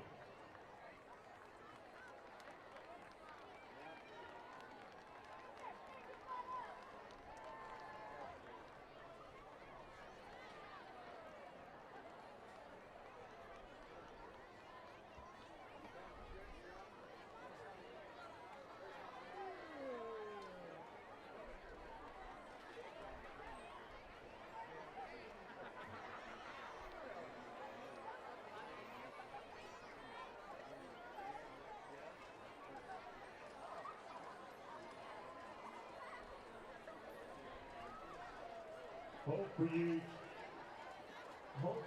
students, please go to the north end of the track for the Hope for You presentation. Coming on the field is the Joplin Eagle Pride Varsity Band. The band is under direction of Mike Wassenaar. Assistant directors are Samantha Whitmar, Sherry Wright, and Joe Rafferty. Color guard instructor is Christina Lillard. percussion instructors are Seth and Katie Boyer. The band will be performing the final movement to their competition show. It's only a matter of time.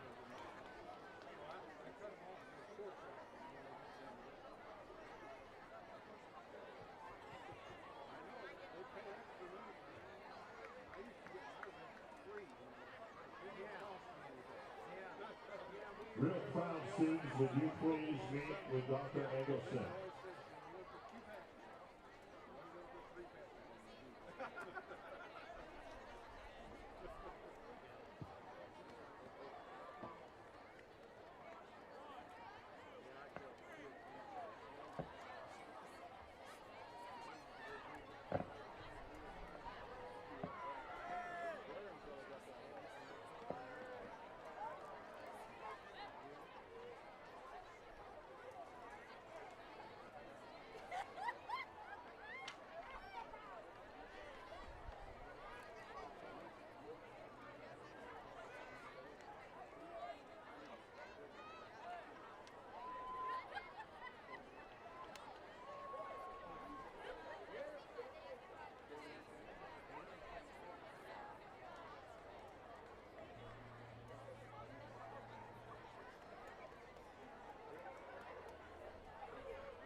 Drum major Carson Smith, is your band ready?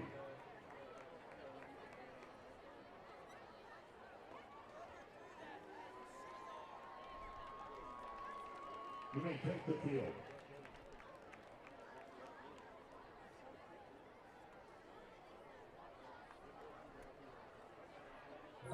The time machine was losing power.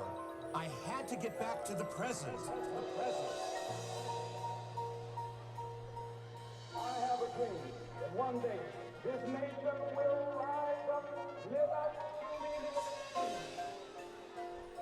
People are now known dead this evening following the massive eruption of Mount St. Helens early today. Secretary Clinton, Mr. Trump, I want to thank you both for participating. Now the decision is up to you.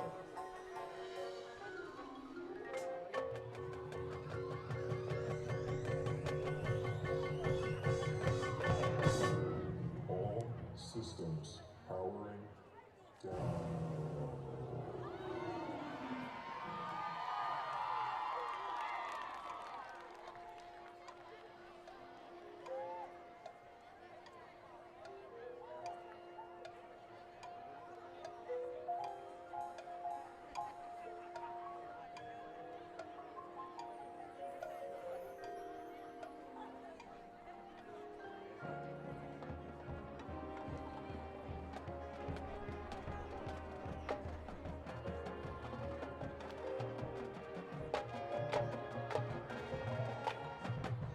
And there she was.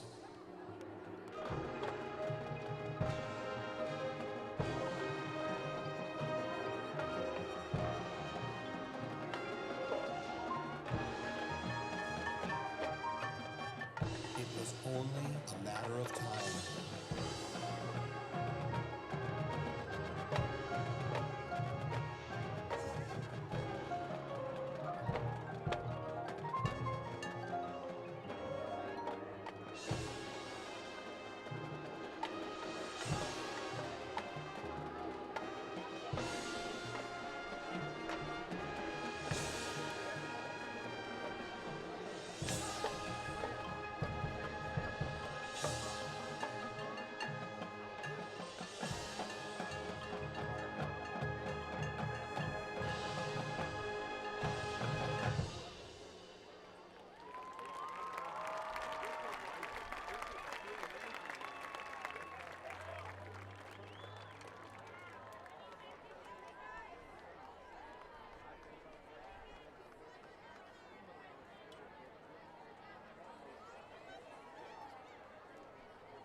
The band would like to invite everyone to stay after tonight's home game and view the full performance of the show. It's only a matter of time.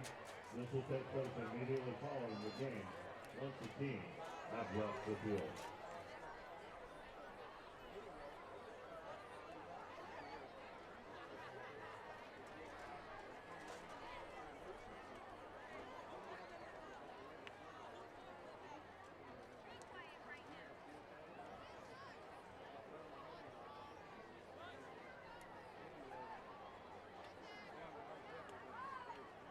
The Joplin High School volleyball and football teams, along with the Eagle Nest, held our annual Pink Night last week to raise money for Hope for You, a local charity that provides mammograms and scans for underinsured and uninsured women.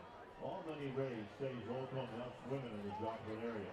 The seniors of the Joplin High School volleyball team and the leaders of the Eagle Nest are here tonight to present a check for $1,800 to Hope for You. Representing Hope for You tonight are board members Jenny Parker, Nancy Simon, and Joe Hensley. Thank you to all who bought a t-shirt, cookie, or glow stick last week. The Eagles are proud to partner with Hope for You to help women fight breast cancer in the Joplin area.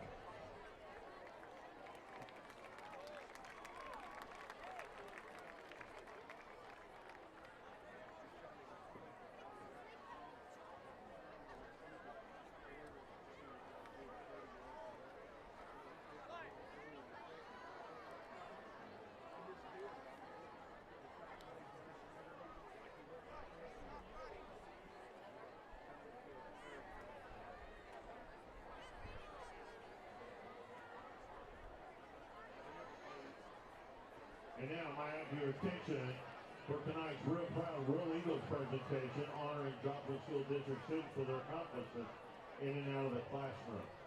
On the track at midfield, we see Bob and Annette Goodall with the Joplin Branch Bank of Little Rock Mortgage. They'll present our recognized students with a plaque, a Sonic gift card, and a donation to Joplin High School will be made in the names of these students. Tonight we honor Deontay Franklin, Carly Short, and Yu-Rong Tang.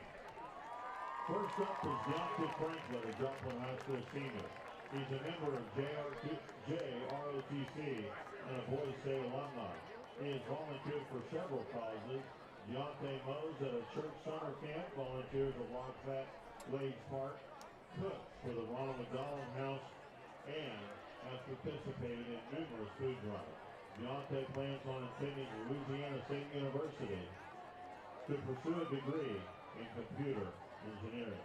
His proud parents are Irani and Lamonte Trevelyan and Mark Franklin.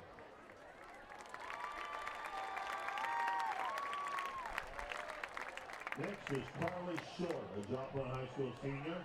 She's involved in Foreign Language Club, National Honor Society, Skills USA, Physics Club, A+, and is working towards earning her associate's degree from Crowder College while here at Joplin High School.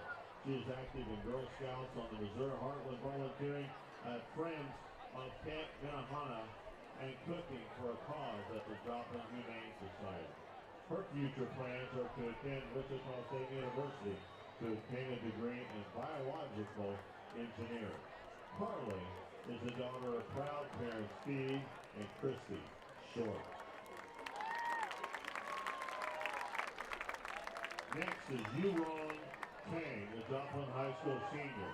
She is a Key Club president, National English Honor Society treasurer, National Honor Society community chair, a member of Student Council, Math League, and Tri-M. Yu-Rong also does volunteer work for Key Club at a Freeman Hospital in general surgery. Her future plans are to attend the University of Missouri to pursue a degree in biochemistry.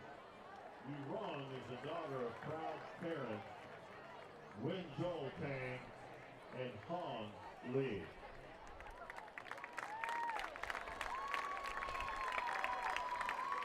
Bob and Annette Goodall with the Joplin branch of the Bank of Little Rock Mortgage is here to present the $300 contribution in the names of these students. Let's give all of them a big hand.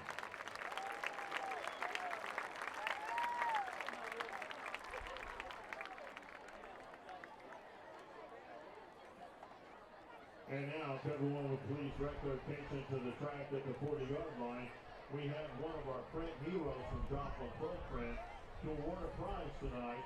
Fan of the game, congratulations, Grant Jones, on being selected as the fan who is showing the most Eagle pride and spirit of tonight's game. As our winner, Grant's receiving a limited edition Fan of the Game t-shirt. Thank you to the print heroes from Joplin Pro Print for your support of our Joplin Eagles.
The Joplin High School band will be performing their entire competition show on the field immediately after the conclusion of the game.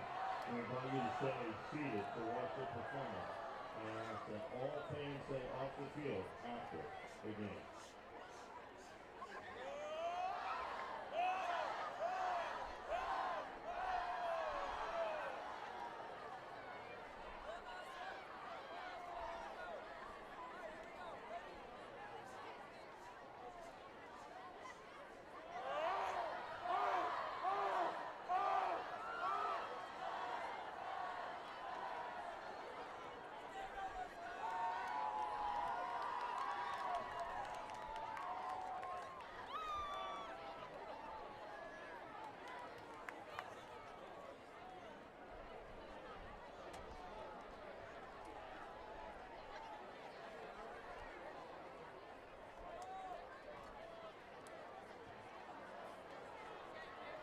Don't forget to buy your 50/50 tickets for Project Graduation. The current pot is well over $900.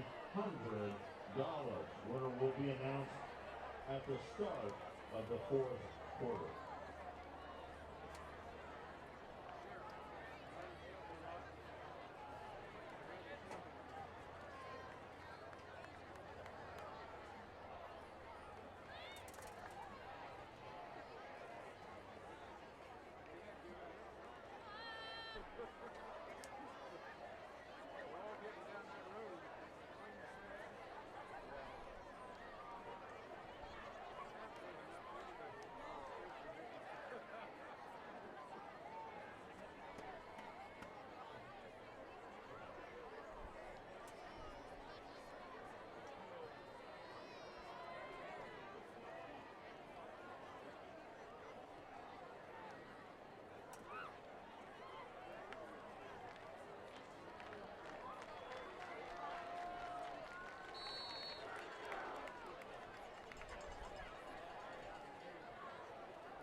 Please on boys and girls, JYBA registration this Sunday at Joplin High School, 2 p.m. to 4 p.m. Cost is $65. Scholarships are available. This is the last registration.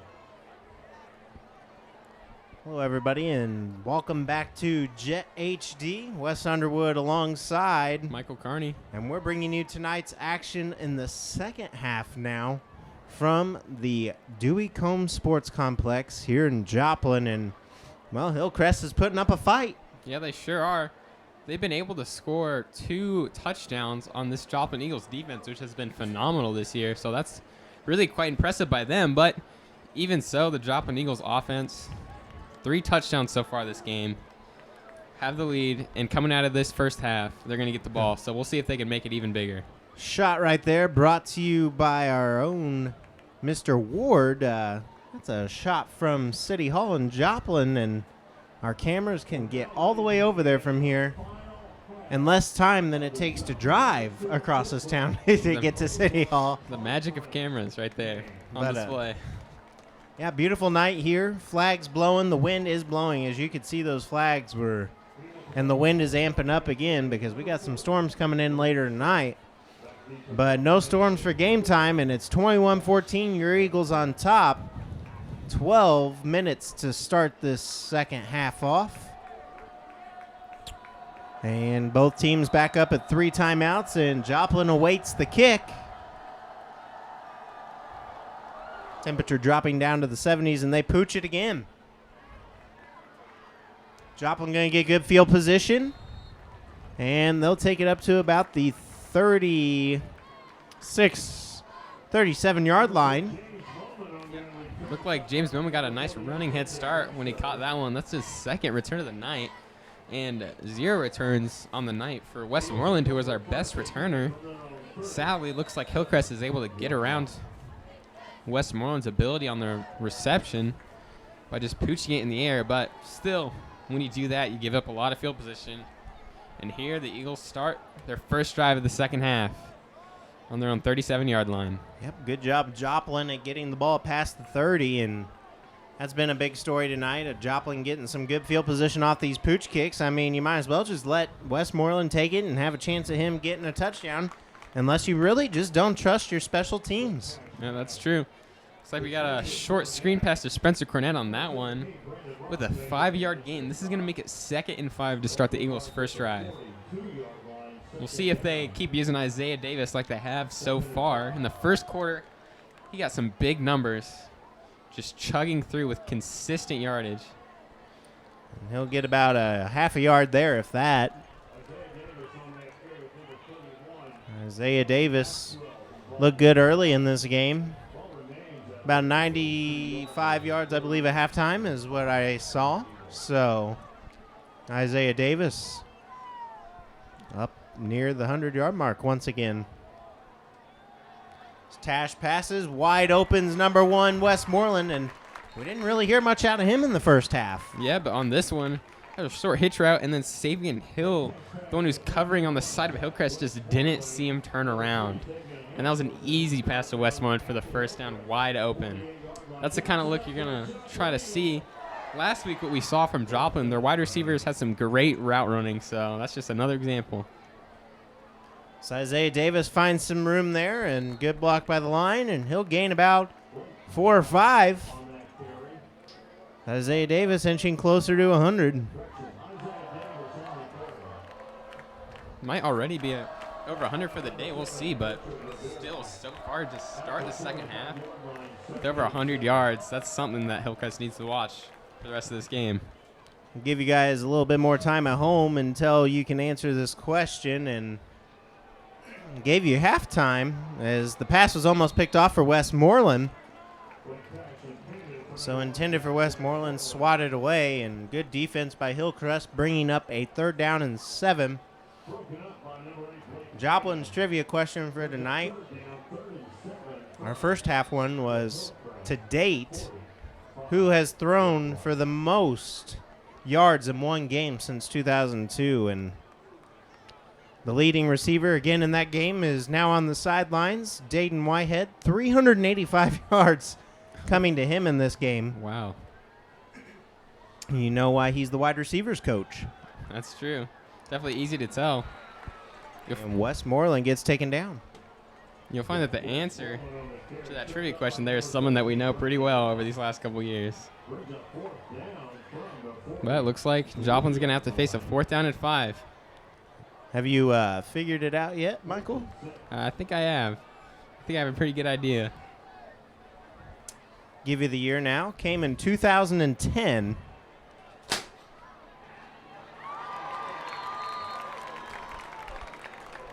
And with 9:48 to go, does Joplin get the first down? Looks like they didn't get it as the Joplin Eagles offense is going to the sideline. Okay. And it looked like he was just about a half a yard shy. So we may give you another. That may open up 4 more minutes for you guys on this trivia question. Dayton Whitehead, 385 yards from this quarterback in 2010. There's your hints. So Washington gets the ball, and he'll be stopped. He'll go backwards, and forward progress will mark him 3-yard gain. Looks like the Hornets get to start their first drive coming out of the half. Sadly for the Eagles, they weren't able to make enough plays and get a score coming out. So we might see another tie. And that was actually Starks carrying the ball. Let's see what kind of strategy the Hornets go with in this second half. The first half, you saw a lot of passing, particularly to number 2, Josh Powell. So we'll see if they keep on that same track or change it up. Here he goes again. He's going to go try to run. He throws that ball, and in and out of the hands of the intended receiver, number 2 it was, Josh Powell. Good call there. Yep. Another one to Josh Powell. This time he drops it. What we've seen so far is some pretty good pressure from the Eagles' defensive line. But from also what we've seen so far this game, this quarterback really can scramble. Hasn't been sacked once because of his ability to scramble, and I'm surprised that he hasn't just tucked the ball in and ran with it, because I feel like he would get some good yardage on that. Yeah, and it's kind of weird. I mean, he takes a weird path to it, too. When he rolls out to the side, he'll run about 10 yards back and then gain momentum and come forward with it. It's kind of a weird method. I mean, it works, and they'll get the first down. Number 40, Starks. You may have seen a huge jump from number 92, Evan Burnett, on that one, trying to tip the ball, but short pass to the left side by the Hornets is going to make a first down.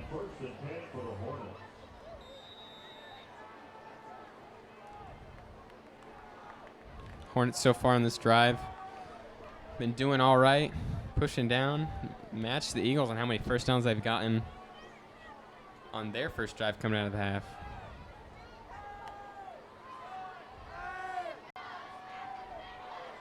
And another rollout. I'm going to deem that the bootleg, as he's going to chuck it down the field.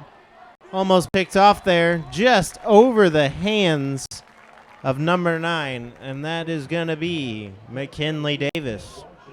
So Isaiah Davis's brother getting in on the action.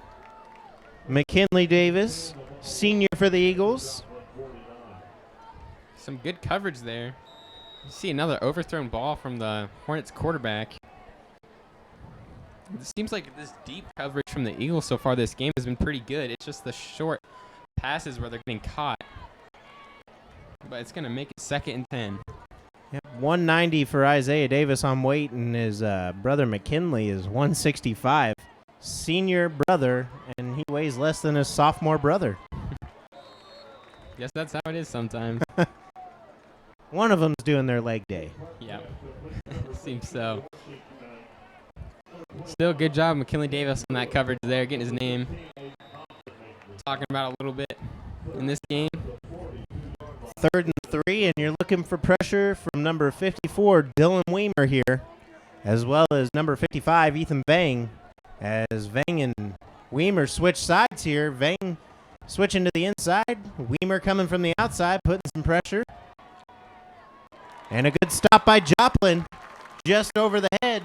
Joplin's defense knocks it out of the hands of number 84, and that will be Latarian Germain.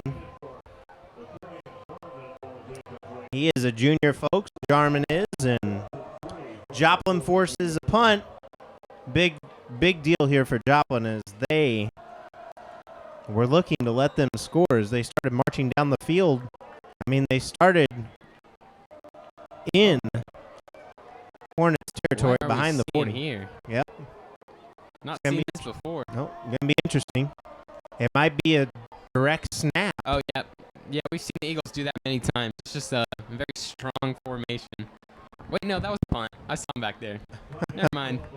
Bit of confusion because I didn't see anyone who would be back to receive the punt on the side of the Eagles. So 7:36 to go here in the third quarter. Joplin is on top 21-14. And, well, Joplin's offense needs to get something going, and the defense may actually have to come up with a stop here. That's probably why Coach Jasper called the timeout. I mean, you got a lot going on down there, and 21-14 ball game, and you definitely don't want to give up that first down right now, especially after that was their second non-scoring drive of the night. yeah, this is definitely going to be a big play for the Eagles. Whether they can get this ball back and maybe get the momentum swinging their way again. It'll be interesting to see what the Hornets are going to do on this play. Well, now they're going for it. Pretty 5 deep in yards. the pocket. Yeah, and there you go. Why did you tell them to do that, Michael? They're listening. We are over the airwaves tonight with radio, so It's true. Maybe they got someone on their sideline. heard that signal. Some earphones in, listening to us. But yeah, that was definitely an interesting play by the Hornets. Didn't know whether they were going to punt or run because he was so far back on snap. Smart move by Coach Beckham. And now, Hornets are edging in on the red zone.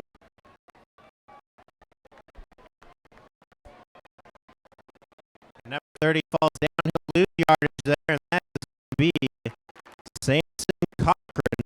He's a junior for Hillcrest. Cochran losing about 2 yards. They'll give him 2-yard loss there. So Get a second and 12. For the Hornets, see what they do. Single back. Hornets back right. Best I would expect.